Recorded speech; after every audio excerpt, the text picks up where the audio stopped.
Esto es Comunidad INEA Radio, una coproducción entre el Instituto Nacional para la Educación de los Adultos INEA y el Instituto Nacional de los Pueblos Indígenas INPI. ¡Y vámonos pa' Guadalajara! ¡Al tequila y a las tortas ahogadas! ¡Sí, señor! ¡Ay, ay, ay! ¡Ay, ay, ay!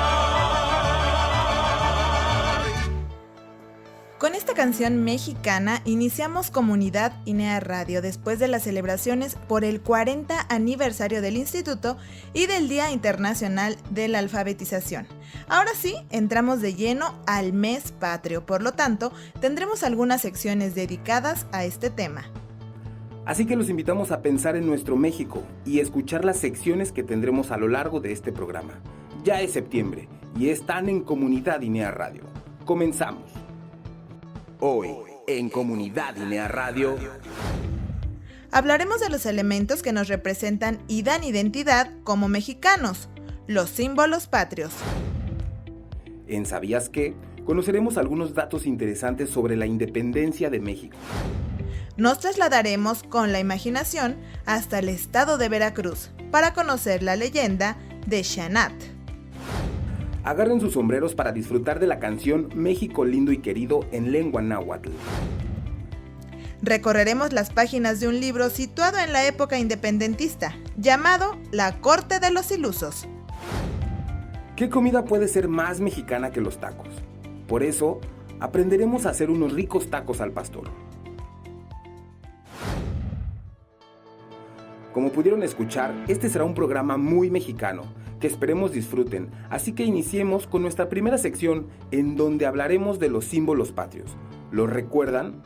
Para saber qué son, de dónde surgen y más, escucharemos juntos El Especial. Cada año durante el mes de septiembre, los mexicanos iniciamos una serie de actividades como organizar noches mexicanas o kermeses, prepararnos para dar el grito de independencia, comer deliciosos platillos y adornar las casas de colores verde, blanco y rojo, que son parte de nuestras costumbres. Pero, ¿te has preguntado de dónde surgen estas costumbres? ¿Por qué utilizamos estos colores? Hoy les hablaremos de nuestros símbolos patrios. Los símbolos patrios son 3: la bandera, el escudo y el himno nacional.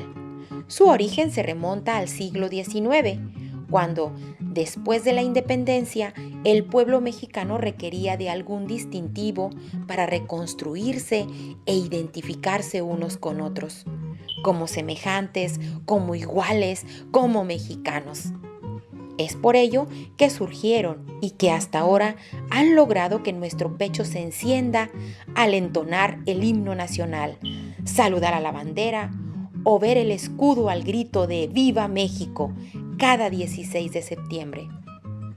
Iniciaremos hablando sobre el escudo nacional, que ostenta 3 símbolos de la identidad mexica: el nopal, el águila y la serpiente, en referencia al relato de la peregrinación desde Aztlán hasta la fundación de Tenochtitlan en 1325, y el águila devorando una serpiente que alude a la victoria del sol sobre sus enemigos.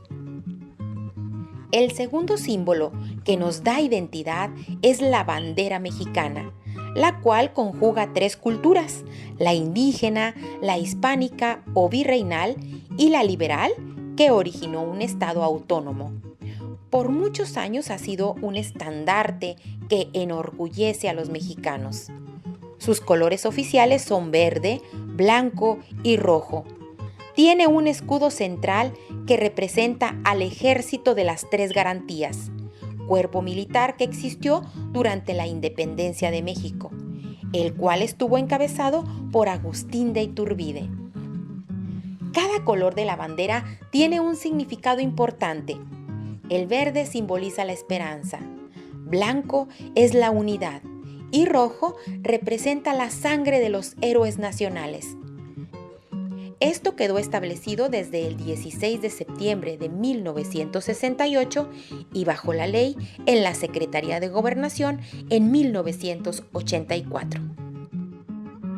El tercer símbolo patrio es el himno nacional, que surgió tras un certamen convocado por Miguel Lerdo de Tejada en 1853. El 3 de febrero de 1854, un jurado seleccionó la letra del poeta Francisco González Bocanegra. 6 meses más tarde se eligió la música de Jaime Nuno, entonces director de bandas y música del ejército. El 15 de septiembre del mismo año se realizó la primera interpretación del himno en el Teatro Santa Ana de la Ciudad de México. Este mes de septiembre es un buen momento para recordar de dónde vienen los elementos que nos identifican como mexicanas y mexicanos. Ahora que ya los conocemos, podemos disfrutar aún más las fiestas patrias. Seguimos aquí, en Comunidad INEA Radio. ¡Viva México!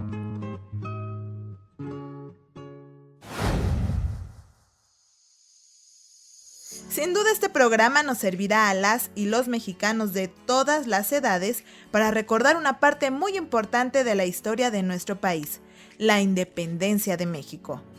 Para recordar este suceso y conocer datos interesantes alrededor de él, escucharemos ¿Sabías que?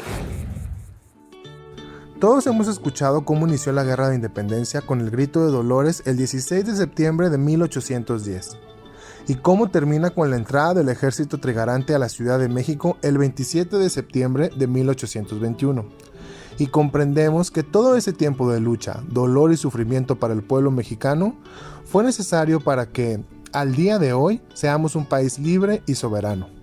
Por eso te compartimos datos interesantes sobre la independencia de México. 1.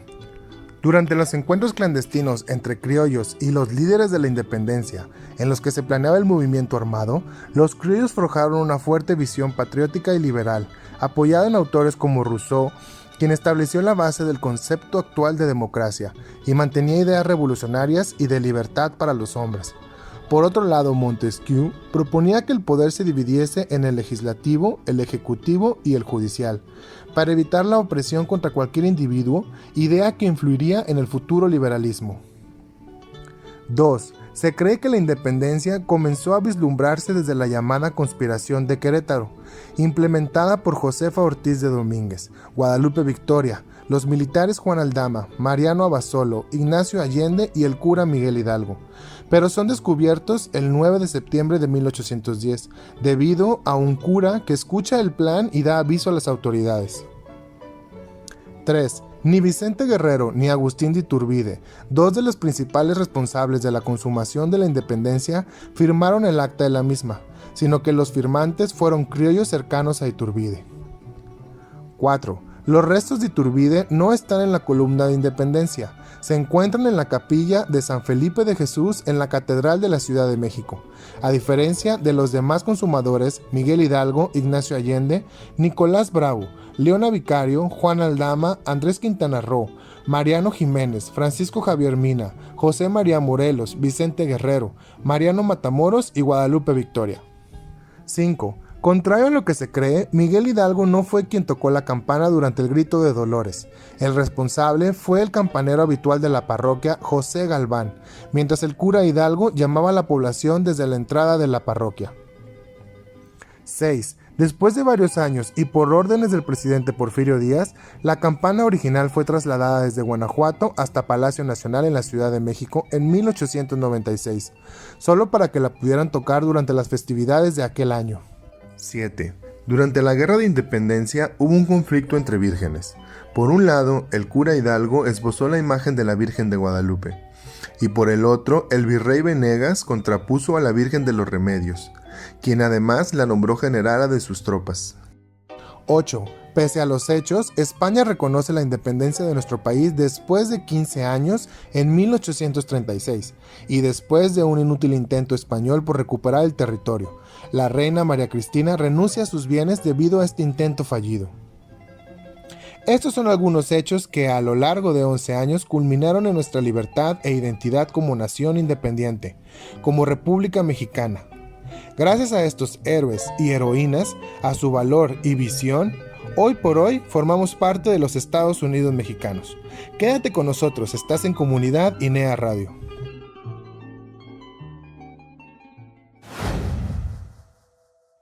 Estos datos y más pueden encontrarlos en libros tanto impresos como digitales, páginas de internet e incluso existen novelas en donde podemos conocer cómo era esa época, a través de personajes ficticios o de la propia historia de México, como el que escucharemos después de la parte musical del programa. Antes, vamos a conocer una leyenda que se desarrolla y se cuenta en el estado de Veracruz, una historia que habla del origen de una planta que es conocida a nivel mundial. ¿Quieren saber de qué se trata? Pues acompáñenos a disfrutar de Leyendas para Soñar. Hoy les platicaremos una leyenda del estado de Veracruz. Xanat, hija de nobles totonacas, célebre por su belleza, vivía en un palacio cercano al centro ceremonial de Tajín, sede de su pueblo. Cierto día en que la joven acudió a depositar una ofrenda sobre el plato colocado en el abdomen de Chacmol, o mensajero divino, encontró casualmente a Sarawin, un jilguero, una alegre doncella al que le agradaba silbar, y surgió entre ambos un amor a primera vista. Sin embargo, el romance mostró dificultades para prosperar, porque Sarawin era pobre y vivía en una choza humilde, rodeada de tierra fértil en la que abundaban piñas y calabazas. A pesar de la diferencia de clases, los enamorados se reunían casi a diario, de manera fugaz, cuando él llevaba al mercado la cosecha de sus siembras. Y en poco tiempo una sincera pasión se apoderó de sus corazones. Una tarde en que Xanat pasó junto al templo sagrado de los nichos, la sorprendió la mirada penetrante del dios gordo, que se caracterizaba por su vientre abultado, la frente rapada y su triple penacho. Y desde entonces el señor de la felicidad se dedicó a cortejarla. La doncella logró esquivarlo en un principio, mas el astuto dios encontró la forma de revelarle sus sentimientos, y al ser rechazado su alegría habitual se tornó en cólera y amenazó a la joven con desatar la furia de Tajín si no accedía a sus reclamos amorosos. La advertencia hizo temblar de miedo a Xanat, pero nunca traicionó a Sarawin. El astuto dios resolvió entonces ganarse la confianza del padre de la joven para que pudiera influir en ella. Lo invitó a su palacio, le reveló secretos divinos y cuando manifestó interés por la linda muchacha, recibió completo apoyo para casarse con ella. Xanat hubo de soportar un mayor acoso del testarudo dios y su padre la obligó a aceptar una nueva cita. La verdad resultaría fatal, pues luego de haber dado otra negativa al señor de la felicidad, este irritado lanzó un conjuro sobre la doncella y la transformó en una planta débil de flores blancas y exquisito aroma, la vainilla.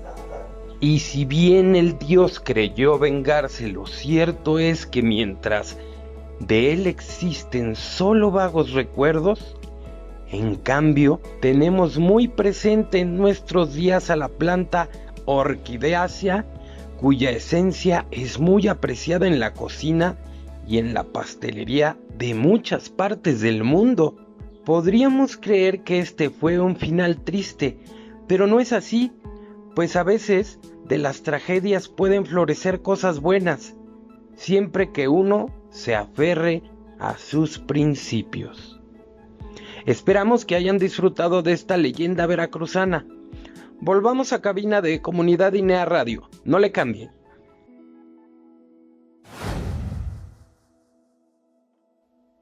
Efectivamente, a veces no es fácil encontrar el lado positivo de algunas situaciones que vivimos. Sin embargo, hasta de la peor de las experiencias podemos aprender algo, como ser fuerte, la resiliencia, la determinación y sobre todo a saber qué errores no volveremos a cometer. Antes de continuar con la segunda parte de Comunidad INEA Radio, los invitamos a ponerse de pie, si les es posible, estirar los brazos, las piernas y disfrutar de esta conocida canción, México lindo y querido, en lengua náhuatl. Que la disfruten.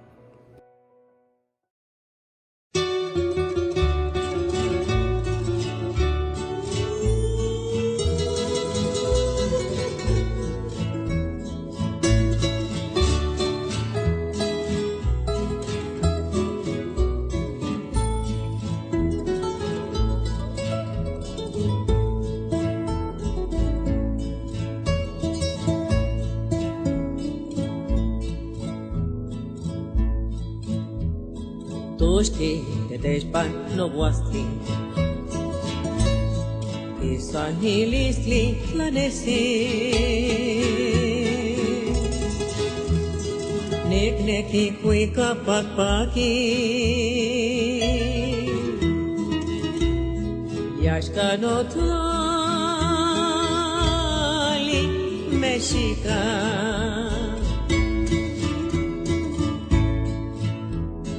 Nehua Catepetzalan y Altepemec Xochimé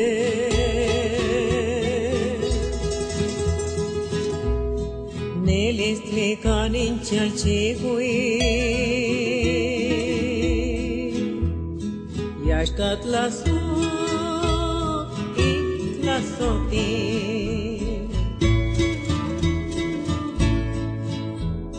México yeklitlazote, nimikis cueca ecuatzin, lacto magnico chitica, cualcucalis nicalca. Lacto magnico chitica, cualcucalis nicanca. México yeklitlazote, nimikis cueca. Tehuate.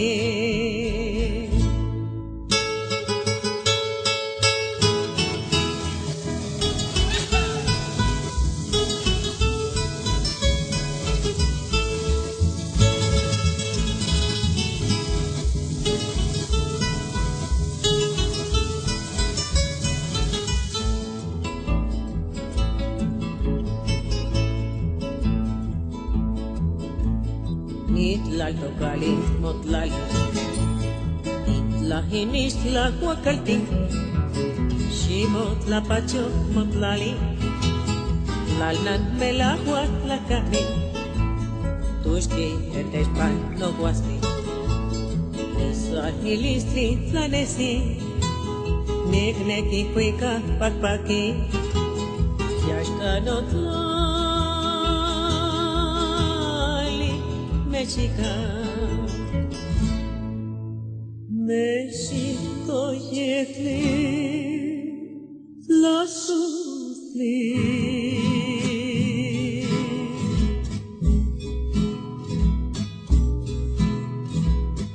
Mi pikis cueca te fuatzi,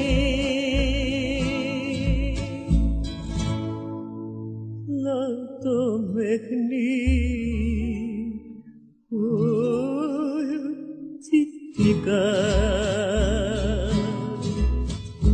Walku kalis ni kanka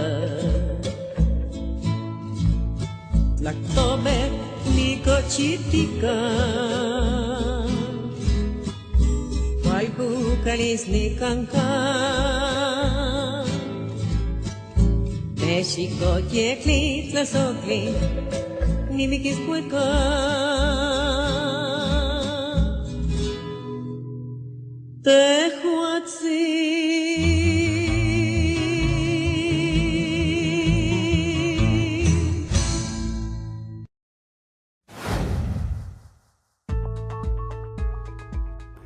Estamos de regreso aquí en Comunidad INEA Radio, después de disfrutar esta pieza musical que hemos bailado. cantando a coro y que ha sido el tema principal de muchas noches mexicanas. Como platicábamos hace unos momentos, a través de algunas novelas podemos conocer parte de la historia de nuestro país y del mundo entero, así como lugares reales y ficticios, y conocer un poco sobre los personajes históricos y otros más que surgieron en la imaginación de algún autor. Así que hoy, para conocer más sobre la vida en la época independentista, sus costumbres, conflictos y más, recorreremos las páginas del libro La Corte de los Ilusos de Rosa Beltrán. Círculo de lectura. La Corte de los Ilusos fue la primera novela de la escritora Rosa Beltrán, en donde reconstruye la vida del primer emperador mexicano Agustín de Iturbide, la elegante vida en su corte, las vivencias de sus familiares y amigos cercanos, amantes y enemigos. Antes de hablar más de esta obra, conozcamos un fragmento de esta novela. Desde la primera vez que habló con doña Josefa Aramburu de Iturbide, Madame quiso dejar muy en claro que no tenía intenciones de quedarse a vivir en México para siempre. Se trataba de una ciudad de la que no podía uno fiarse. Las calles cambiaban de nombre a su arbitrio, la gente no sabía comportarse y poco tenía que hacer una modista francesa en tierras de caníbales. Mientras la camarera menor y la emperatriz discutían, Joaquinita pudo ver que Madame Henriette sacaba de entre hilos y refajos un grabado que conmemoraba la coronación de Bonaparte. Tinta y papel. Todo era cosa de estudiar cuidadosamente los grabados y reproducir, palmo a palmo, los trajes de Napoleón y Josefina. Si querían que el gobierno que iba a estrenarse dentro de poco tuviera algún lucimiento, había que copiar adornos, modales y el ejemplo de un verdadero imperio. Los 19 capítulos en que se divide la obra se desarrollan en la época de la independencia de México. Podríamos decir que es un instrumento para conocer este episodio de la historia de nuestro país, pues recupera refranes y dichos de la época, nombres de calles, dulces típicos y otros platillos, al igual que gran parte del folclore mexicano de tiempos independentistas. Todo está escrito desde un punto de vista femenino, el de la costurera, Madame Henriette, la princesa Nicolasa, hermana del emperador, la güera Rodríguez y el obispo Antonio Joaquín Pérez, que escucha las confesiones de Ana María, la mujer del dragón. Iturbide, rodeado de enemigos, o al menos eso creía él, empieza a ver una conspiración en su contra en cada esquina. El miedo le impide dormir y confiar en la gente, y lo que parecía un sueño se ha convertido en una gran pesadilla. Ha decidido que ya no quiere ser emperador. Acostumbrado a los modales españoles y las cortes reales de Europa, el Iturbide, quien era conocido como Dragón de Hierro, creyó que sería fácil gobernar México, un simple pueblo que había que domesticar, pero se topó con que el país se hallaba en bancarrota. La gente estaba molesta y su propia corte estaba formada por puros ilusos que buscaban llevar un tren de vida imposible de sostener en el país. De ahí el nombre de esta maravillosa historia. Hartos de los berrinches y alucinaciones de su hermana, de las caras y reproches de su esposa Ana María, de las cuentas por pagar y de la conducta de su gente, Iturbide no encuentra mejor solución que aplicar al trono. La obra nos presenta a un Iturbide preocupado por el porvenir de la patria, pero también de su corte y de su familia y todos los problemas que de ahí surgen.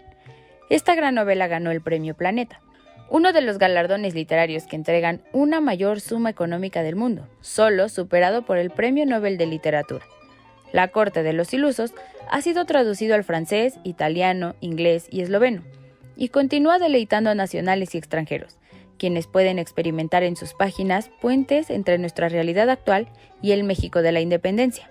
Gracias por acompañarnos. Sigan practicando su lectura y los esperamos la próxima semana en este círculo de lectura virtual.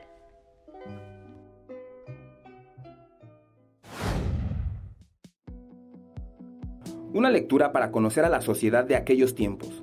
Este libro también pueden consultarlo en internet o en bibliotecas cercanas. Y antes de pasar a la siguiente sección, vamos a decirles cuáles son nuestras redes sociales para que nos sigan y puedan estar enterados de los programas y estrategias que realizamos y para que estemos, por supuesto, en contacto directo. En Facebook pueden encontrarnos como @INEANacional. En Twitter nos encuentran como @INEAMX. Y en Instagram pueden buscarnos también como INEA_MX. Hablando de temas mexicanos, si les preguntaran sobre un platillo o antojito de nuestro país que sea reconocido en todo el mundo, ¿en qué pensarían? Si su respuesta fue tacos, entonces esta sección es para ustedes, pues aprenderemos a hacer unos caseros y deliciosos tacos al pastor. El sabor de mi pueblo. Delicioso, histórico y famoso, el taco forma parte de la diversidad cultural y gastronómica de México, ya sea al pastor, de carne asada, carnitas, longaniza, cochinita pibil, barbacoa, birria, pollo, camarón o cualquier guisado. Si bien se desconoce a ciencia cierta su origen, se cree que el taco nació como la base de una dieta olmeca gracias a los primeros vestigios del maíz nixtamalizado. La historia cuenta que Moctezuma utilizaba la tortilla como una cuchara para sostener la comida, la cual era preparada sobre piedras calientes y decoradas con cochinilla, frijol y chile, mientras que las mujeres solían enviar la comida en tortillas a los hombres que trabajaban largas horas en el campo y así pudieran calentarla y comerla a la media jornada. Según el escritor y conquistador español Bernal Díaz del Castillo, con la llegada de las carabelas llegaron también los cerdos, que eran parte de la dieta de los españoles, y en los banquetes organizados por Hernán Cortés para sus soldados se acostumbran platillos de carne de cerdo con tortillas. Se tiene registro de que en 1908, en Cuautla, Morelos, la época revolucionaria trajo el surgimiento de los tacos acorazados, que consiste en tortilla, una cama de arroz, y se le agrega un guisado que puede ser chicharrón en salsa verde, milanesa de cerdo, mole verde, longaniza, papa con chorizo y otros más. En 1950, los pobladores de San Vicente, Xilotzochita, en Tlaxcala, comenzaron a vender los famosos tacos de canasta. De hecho, este sitio se convirtió en la capital de este rico platillo, en donde se ven cada mañana decenas de taqueros con sus bicicletas. Finalmente, en la Ciudad de México, nacen los tacos al pastor, la indiscutible adaptación del árabe al paladar mexicano. En la década de los 60, durante una gran migración libanesa a México, se intentó recrear el platillo extranjero. Sin embargo, tuvieron que recurrir a marinar y cambiar el tipo de carne según los ingredientes disponibles en la ciudad. Te sorprenderá saber que el origen de los tacos al pastor viene de Grecia, Turquía y del Líbano. Antes de que sigas imaginándote su rico sabor, aprendamos juntos a hacer unos ricos y deliciosos tacos al pastor. Necesitaremos 2 chiles anchos y 2 chiles guajillos desvenados y remojados, media barra de pasta de achiote, 1/4 de taza de vinagre blanco, media taza de jugo de naranja agria, 4 cucharadas de aceite de maíz, 1 taza de cebolla fileteada, 1 kilo de filete de cerdo en bisteces con sal y pimienta.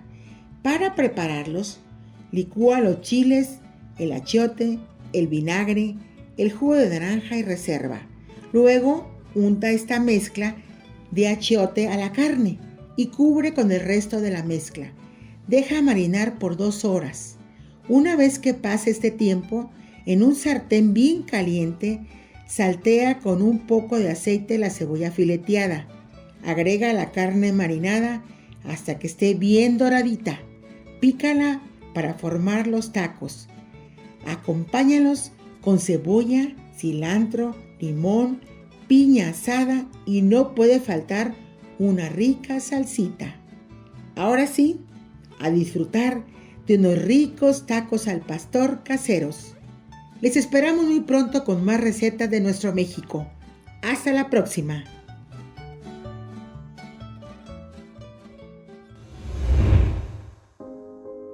No es necesario recordarles que en nuestro país podemos encontrar la variedad más extensa e incluso extraña para muchos extranjeros de tacos, como el taco de gusanos de maguey, tacos de sushi en el norte del país e incluso tacos de helado. Raro, ¿no?